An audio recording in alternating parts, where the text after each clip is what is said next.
Hey, it is Mr. Johns. Welcome to this fourth tutorial in our Breakout 2 game.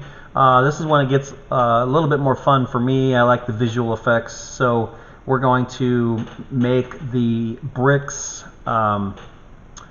gradually fade in. That's all it is, something subtle. But instead of when you hit play, there's already bricks on the screen, we want to add some code that will slowly fade it. And it's pretty simple. So with your brick sprite selected, and again you see the brick icon right here in the coding area, we're going to add a code block into your existing code block for the brick. Alright, so some of this you already have, so go ahead and find your brick code block. It starts with when I start as a clone, and you're going to add some blocks here. So you're going to add change y by -10. So that you just have to go find that. It's a blue block. Change y by -10. Set your ghost effect to 100 and show it was already there. So that's part of the existing. But then add this block right here. Repeat 10. So it's a repeat block, right? This repeat block. Change y by 1, change the ghost effect by -10, and then wait 0.01 seconds, which is not very long. So add that and then run it, and what it should look like is your green blocks, and I'll do it again here. By the way, I've turned my sound down. It's a little annoying, but wanted to have some background music. So I'm going to go ahead and hit stop and then hit play again. So watch the green bricks. They typically just show up. In this case, they fade in. What's cool is they also kind of fade in from the top to the bottom. So I like that effect. Of course, with all code, it's fun to play with the numbers, and so you can change the change y by a different number. You can change the ghost effect by 300. You can play with any of these numbers and see what happens. So I don't see a lot of change there. I changed it to 300. Oh, but my bricks are not breaking anymore. I wonder why.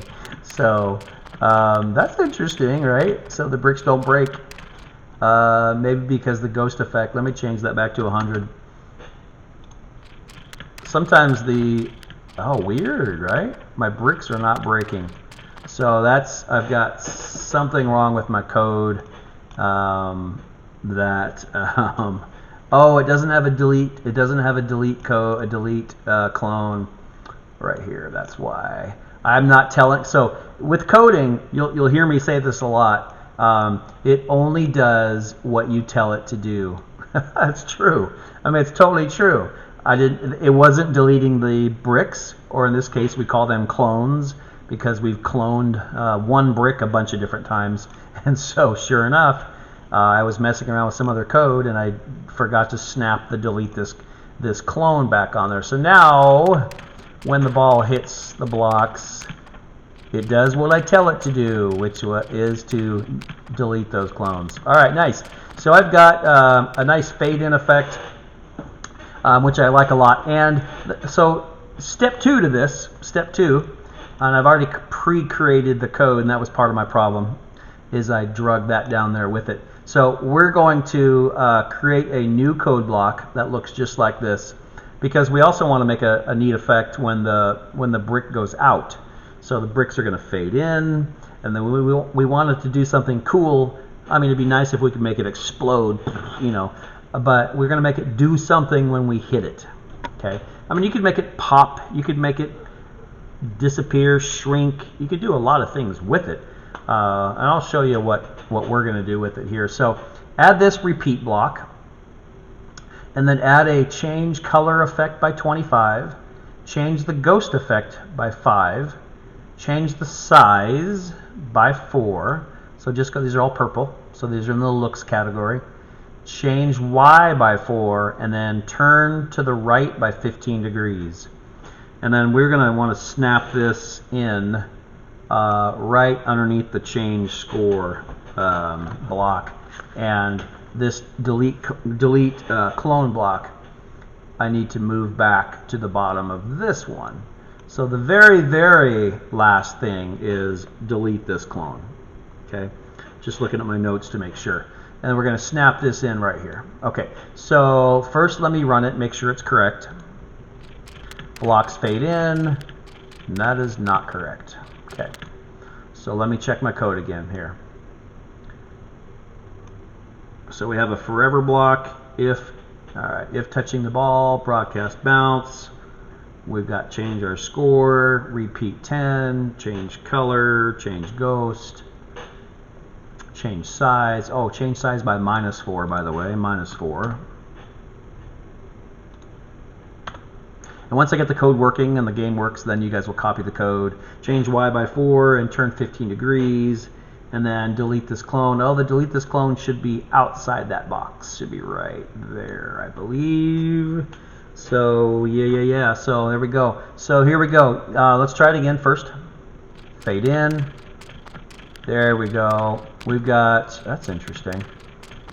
I was going to have the blocks get bigger, but I made them go smaller. So that's kind of cool, though, especially with this background. Oh, my paddle gets stuck once in a while. I'm not a fan of that.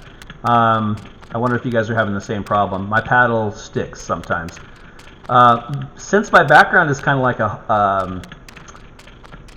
like a tunnel, I like the fact that when the bricks break, they kind of disappear and go towards the tunnel. So love it. All right, let me pause that there, or lose, and you guys will create this code and add it to your existing code. Okay, so here's the entire code block. I'm going to scroll, or maybe I can zoom out so you can see the whole thing. It's a little hard to see. That is the whole thing right there, but it is hard to see. But if you can see that, you can pause the video right now and copy that. Otherwise, I'm going to scroll in a little bit. Whoop, careful there. When you're dragging and dropping, make sure you don't drag the code blocks. It'll take them out, so you can make mistakes there. So let me just start at the top. This is what the entire code block for your brick looks like. When you start as a clone, change Y by -10, set ghost effect to 100, show, repeat 10, change Y by 1, change ghost effect by -10, wait 0.01 of a second. Okay, then you have a new block, a new forever block, and in this forever block, that's all it is a forever block. If touching the ball, then broadcast bounce, change the score by 1, repeat 10.